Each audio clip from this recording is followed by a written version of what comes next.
O milagre que a medicina não podia explicar. Carlos tinha apenas 4 anos quando os médicos deram o veredito: acidura glutárica tipo 1, uma doença metabólica rara e degenerativa que afetava seu cérebro. Os exames mostravam lesões irreversíveis, e os especialistas foram claros: ele nunca teria uma vida normal.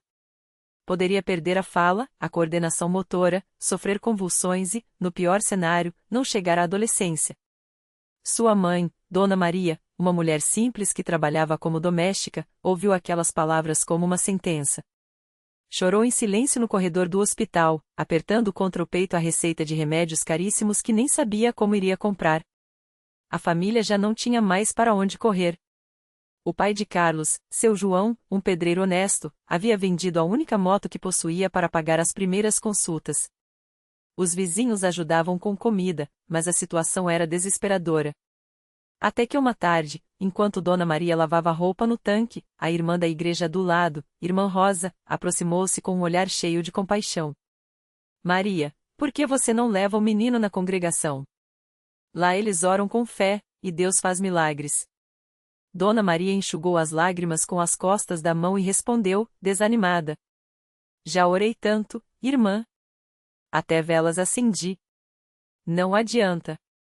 Não é vela que salva, minha filha, disse Irmã Rosa, firme. É a fé em Jesus. Venha domingo. Só venha. E foi assim que, no domingo seguinte, Carlos, com seu corpinho frágil e os olhinhos assustados, entrou pela primeira vez na congregação cristã no Brasil. O templo era simples, sem luxos, mas cheio de uma paz que Dona Maria nunca havia sentido antes.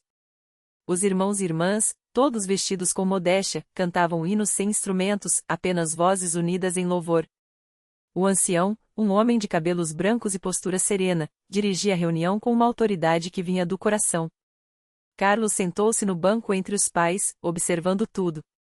Quando chegou a hora das orações, Dona Maria não conseguiu segurar o choro. Uma irmã ao lado colocou a mão em seu ombro e sussurrou: Deus ouve, minha irmã. Ele ouve. Naquela noite, o ancião chamou os que tinham necessidades especiais para serem ungidos.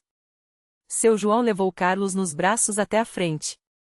O menino tremia, mas quando o ancião impôs as mãos sobre sua cabeça e orou com uma fé que parecia mover montanhas, algo dentro de Dona Maria se quebrou.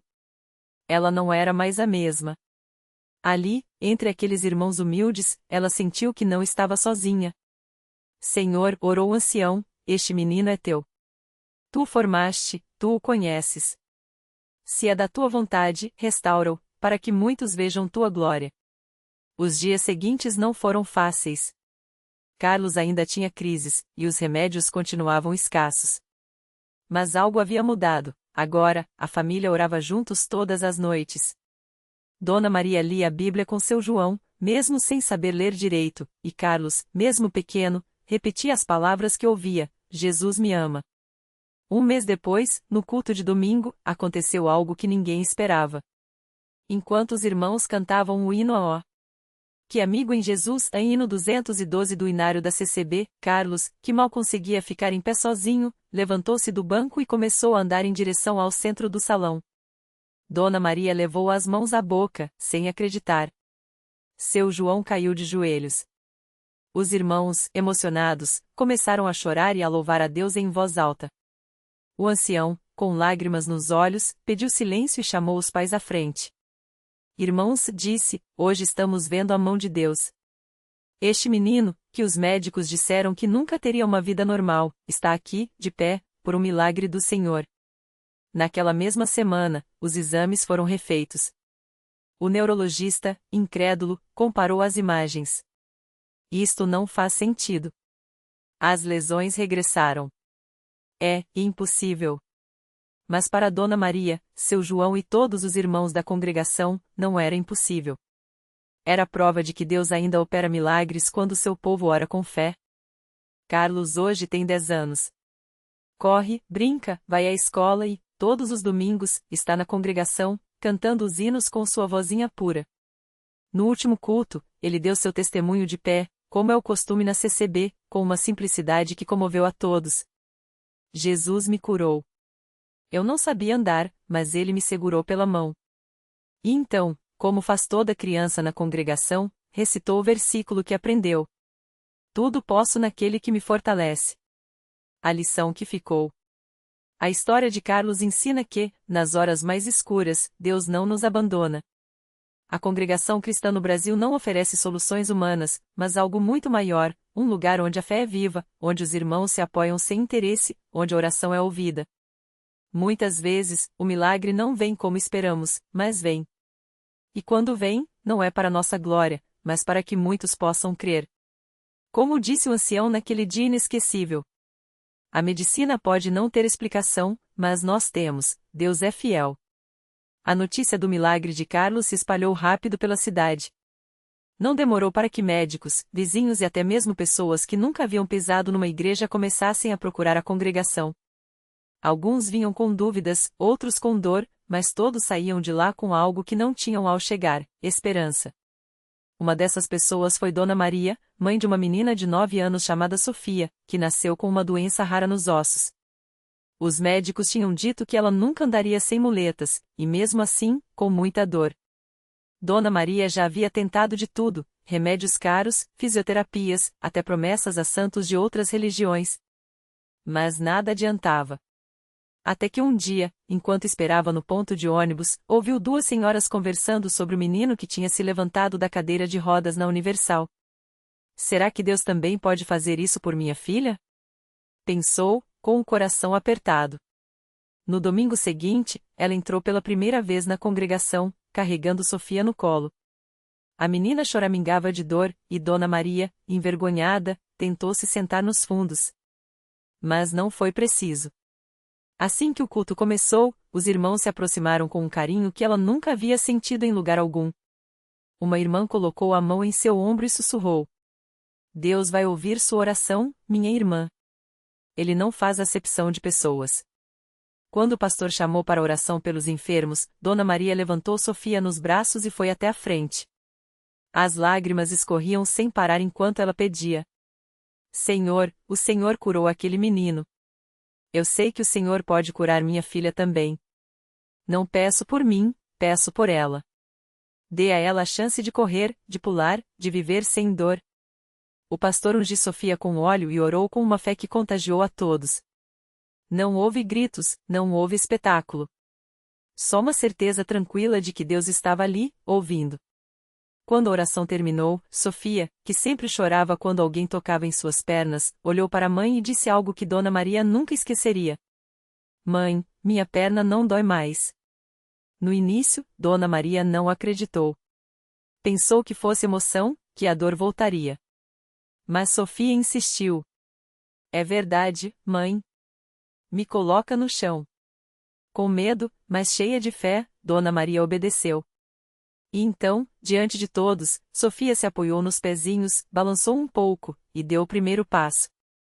Depois, outro. E outro. Até que, com um sorriso que iluminou a igreja, ela começou a correr pelos corredores, enquanto os irmãos choravam e louvavam a Deus. Ela está curada. Gritou alguém. Glória a Deus. Responderam muitos. Dona Maria caiu de joelhos, não de tristeza, mas de gratidão. Aquilo não era sorte. Não era coincidência. Era Deus mostrando, mais uma vez, que onde a medicina diz a não, ele diz a sim. Nos dias que seguiram, Sofia voltou ao médico. Os exames mostravam uma melhora inexplicável. Os ossos, antes frágeis, estavam se regenerando de uma forma que a ciência não conseguia explicar. O próprio doutor, que era cético, balançou a cabeça e disse: Não tenho como negar. Isso vai além de qualquer tratamento. E assim, como Carlos, Sofia também subiu ao púlpito para dar seu testemunho. Com voz firme, ela repetiu o que tinha aprendido. Porque para Deus nada é impossível. Aqueles dois milagres, tão próximos um do outro, abalaram a cidade. Pessoas que antes zombavam da fé começaram a questionar: será que Deus realmente está agindo aqui? E a resposta vinha não só das curas, mas do amor que se via naqueles irmãos. Ninguém era estranho. Ninguém era abandonado. Todos eram recebidos com um abraço, uma oração, um Deus te abençoe sincero. Um jovem chamado Lucas, que estava afundado nas drogas, também foi tocado por aqueles testemunhos. Ele entrou na igreja arrastando os pés, com olheiras fundas e alma vazia. Não sabia orar, não conhecia a Bíblia, mas quando viu aquelas crianças, antes presas em cadeiras de rodas ou muletas, agora correndo e saltando, algo dentro dele quebrou. Se Deus pode fazer isso por elas, pode fazer por mim, pensou. E fez. Lucas entregou sua vida a Jesus naquele mesmo dia. Os irmãos não o julgaram, não o afastaram. Pelo contrário, o acolheram, oraram por ele e o ajudaram a recomeçar. Hoje, ele é um dos obreiros mais dedicados da congregação, sempre pronto a estender a mão a quem precisa. Essas histórias não são contos. São realidades que acontecem quando a fé encontra um Deus que não muda. A congregação cristã no Brasil não promete riqueza ou vida sem problemas. Ela oferece algo muito mais precioso, a certeza de que, no meio da tempestade, há uma mãe que não nos solta da mão. Como o pastor sempre diz no final dos cultos: Deus não mudou. Ele ainda cura. Ele ainda salva. Ele ainda faz milagres. A pergunta não é se ele pode, mas se nós cremos. Naquela mesma noite, enquanto Lucas ainda sentia o peso da emoção no peito, uma mulher chamada Marisa entrou pela primeira vez na igreja. Ela vinha arrastando uma dor que parecia não ter fim. Seu filho, Pedro, de apenas 7 anos, estava há meses lutando contra uma doença rara que os médicos já não sabiam mais como tratar. As palavras sem esperança haviam sido ditas com um suspiro de resignação pelo último especialista. Mas Marisa não aceitou. Se os homens não tinham respostas, ela buscaria aquele que tem todas. Ela não conhecia ninguém ali, não sabia como funcionavam os cultos, mas quando viu as mãos levantadas e ouviu os coros cantando "A Deus é fiel", algo dentro dela se quebrou. Não foram lágrimas silenciosas, foram soluços que abalaram seu corpo, como se anos de medo estivessem saindo de uma vez. Uma irmã se aproximou, colocou a mão em seu ombro e sussurrou: "Deus vai ouvir você, minha filha. Ele já está aqui." No altar, Marisa não soube rezar bonito. Não teve palavras eloquentes. Só conseguiu balbuciar, entre lágrimas: "Senhor, o Senhor vê meu filho. Eu não aguento mais ver ele sofrer. Se o Senhor existe mesmo, me mostra agora. Eu preciso do meu menino de volta." Não foi uma oração perfeita, mas foi sincera. E Deus não olha para a perfeição, ele olha para o coração quebrantado. Naquela mesma hora, a centenas de quilômetros dali, no quarto de hospital onde Pedro estava internado, algo inexplicável aconteceu. Os monitores, que há dias apitavam sem parar com os sinais de alerta, de repente se estabilizaram. A febre alta, que não cedia nem com os remédios mais fortes, baixou como se alguém tivesse desligado um interruptor. Os enfermeiros se entreolharam, incrédulos. O médico de plantão, que já havia assinado os papéis para a transferência do menino para os cuidados paliativos, segurou o prontuário com as mãos trêmulas e murmurou: "Isso não faz sentido." Quando Marisa chegou ao hospital na manhã seguinte, esperando o pior, encontrou Pedro sentado na cama, pedindo água. Seus olhos, antes opacos pela dor, brilhavam. Os exames mostravam que os órgãos, antes em falência, estavam se regenerando. Os médicos não tinham explicação. Mas Marisa sabia. Ela segurou o rosto do filho entre as mãos e chorou, não de tristeza, mas de gratidão. "Mãe, eu sonhei com um homem de roupa branca. Ele disse que eu ia ficar bom", contou Pedro, com a voz ainda fraca, mas firme. A notícia se espalhou pela igreja como fogo. Aqueles que haviam orado com Marisa na noite anterior agora testificavam: "Nós vimos Deus agir."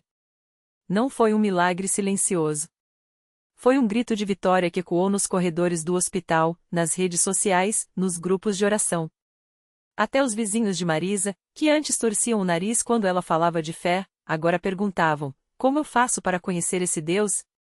Hoje, Pedro tem 10 anos. Corre, joga bola, vai à escola e, toda quarta-feira, senta no banco da frente da igreja ao lado da mãe, que se tornou uma intercessora incansável.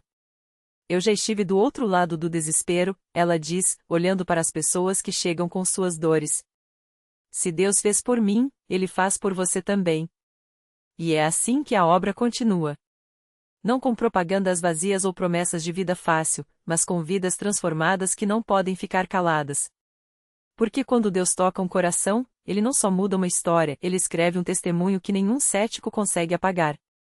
No final de mais um culto, enquanto as luzes se apagavam e os últimos irmãos saíam em paz, o pastor olhou para o altar vazio e sorriu. Ele sabia que amanhã, ou depois, ou daqui a uma semana, outra pessoa entraria ali com o peso do mundo nas costas. E Deus, fiel como sempre, estaria esperando para dizer: filho, eu já cuidei disso. Confie em mim. Era uma terça-feira chuvosa quando Marisa entrou pela primeira vez na Universal. Não veio por vontade própria, mas porque sua irmã, já frequentadora, não aguentava mais vê-la daquele jeito. Só 5 minutos, pediu, quase arrastando-a para dentro. Marisa, com os olhos inchados de tanto chorar e as mãos trêmulas, não tinha forças nem para discutir. Havia 3 meses que ela não dormia direito. Desde que descobriu a traição do marido, a vida virou um pesadelo sem fim. As contas se acumulavam, o filho adolescente se revoltava, e ela, que sempre foi forte, sentia o chão sumindo debaixo dos pés. Não tem mais jeito, repetia para si mesma, enquanto olhava pela janela do ônibus, vendo a chuva bater no vidro como se fosse o próprio céu chorando com ela. Dentro da igreja, o calor humano a surpreendeu. Não era aquele silêncio pesado dos velórios ou a frieza dos consultórios médicos onde tentar ajuda. Ali, pessoas cantavam, outras oravam em voz alta, algumas choravam sem vergonha.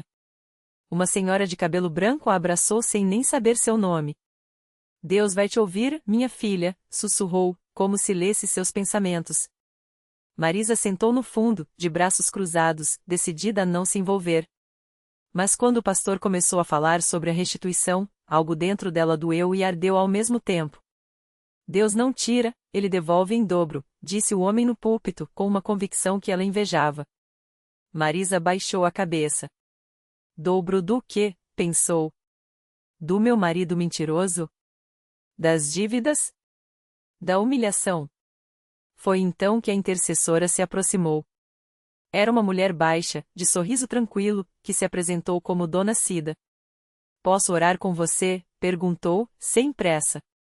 Marisa queria dizer não, mas as palavras saíram erradas, não adianta. Já tentei de tudo. Dona Cida apenas segurou suas mãos geladas e começou a falar com Deus como se ele estivesse ali, do lado delas. Senhor, a senhora não conhece essa filha, mas o Senhor sabe o nome dela. Sabe cada lágrima que ela engoliu sozinha, cada noite que ela achou que não ia aguentar. Mas hoje, Deus, o Senhor vai mostrar para ela que não acabou. Que a história dela não termina aqui. Marisa sentiu algo estranho. Não era alívio, ainda não. Era como se uma porta que ela trancara há anos rangesse, tentando se abrir. As lágrimas vieram sem aviso, grossas, quentes. Dona Cida apertou sua mão. Chora, filha. Deixa sair. Deus está aqui. E então, o pastor chamou pelo microfone: tem alguém aqui que precisa de um milagre no casamento? Marisa congelou. Não era possível que ele soubesse. Mas Dona Cida a cutucou gentilmente. Vai, minha filha. Esse chamado é para você. Ela se levantou como se seus pés não fossem seus. Cada passo até o altar pesava 1 tonelada. Quando ajoelhou, o pastor colocou a mão em sua cabeça e orou com uma autoridade que a fez tremer. Em nome de Jesus, eu quebro toda maldição sobre esse lar. O inimigo roubou, mas Deus restitui. O marido vai voltar arrependido, as dívidas serão pagas, e essa família será restaurada. Marisa saiu da igreja naquela noite sem entender direito o que tinha acontecido. Mas algo era diferente, pela primeira vez em meses, ela conseguiu dormir. E sonhou com um abraço apertado, um pedido de perdão, e uma voz que dizia: eu te amo. Vamos começar de novo. Na sexta-feira seguinte, o telefone tocou. Era o marido. A voz embargada, as palavras trocadas. Preciso te ver. Por favor. Ela não respondeu na hora. Não por orgulho, mas porque, pela primeira vez, não sentia mais aquele nó na garganta. Havia uma paz que não vinha dela. Quando eles se encontraram no parque, ele chorou. Contou que, na mesma noite em que ela foi à igreja, ele teve um sonho tão real que acordou suando. Um homem de luz o olhava fixamente e dizia: volte para ela. Ainda há tempo. Não era religião, não era medo. Era como se algo dentro dele tivesse sido desligado e religado do jeito certo. Hoje, um ano depois, Marisa está no altar da Universal, mas não mais chorando. Agora, ela é quem estende a mão para outras mulheres que chegam com o olhar vazio. Eu sei que dói, diz, segurando suas mãos. Mas Deus não desiste da gente. Nunca. E quando perguntam como ela teve coragem de perdoar, de recomeçar, ela sorri e aponta para o teto da igreja. Não fui eu. Foi ele. Deus não só conserta o que está quebrado, ele faz novo. E quando é Deus quem reconstrói, ninguém derruba. Naquele mesmo dia, enquanto Marisa compartilhava seu testemunho com as irmãs no altar, do lado de fora da igreja, um carro parou bruscamente. Era o filho mais velho do casal, Lucas, que há 2 anos havia se afastado de todos. Ele entrou com os olhos vermelhos, a camisa amassada, como se tivesse passado noites em claro. Não precisou dizer nada. Marisa o reconheceu pelo cheiro, pela maneira como arrastava os pés, igualzinho ao pai quando estava quebrado. Mãe, a voz dele falhou. Eu não aguento mais. Ela o abraçou sem perguntar. Sabia que, às vezes, o silêncio fala mais que 1000 palavras. Enquanto levava para um canto da igreja, Lucas contava entre soluços como havia perdido o emprego, como a namorada o deixou, como as dívidas o sufocavam. Pensei em acabar com tudo hoje, confessou, olhando para o chão. Mas quando passei aqui na frente, ouvi uma voz dentro de mim, entre. Marisa sorriu, porque reconheceu aquela voz. Era a mesma que, 1 ano antes, a havia puxado para dentro daquele mesmo lugar quando ela achava que não havia mais saída. Filho, você não está sozinho, ela disse, enxugando as lágrimas dele com as próprias mãos. Deus não te trouxe até aqui para te abandonar. Ele quer te mostrar que, onde o homem vê fim, ele vê recomeço. E foi assim que, naquela noite, Lucas se ajoelhou no altar pela primeira vez. Não por obrigação, não por tradição, mas porque algo dentro dele, algo que ele nem sabia que existia, clamava por paz. Enquanto o pastor orava, ele sentiu um calor no peito, como se uma corrente elétrica percorresse seu corpo. As lágrimas secaram. A opressão foi embora. E quando se levantou, era outro homem. Dias depois, Lucas voltou com uma notícia. Havia recebido uma ligação de uma empresa onde se candidatara meses atrás, sem esperança. O emprego era dele. Não só isso, o salário era suficiente para quitar as dívidas e ainda sobrar. Eles disseram que foi um erro no sistema, que meu currículo tinha sido perdido, mas agora apareceu de novo, contou, incrédulo. Marisa só balançou a cabeça, sorrindo. Não foi erro, filho.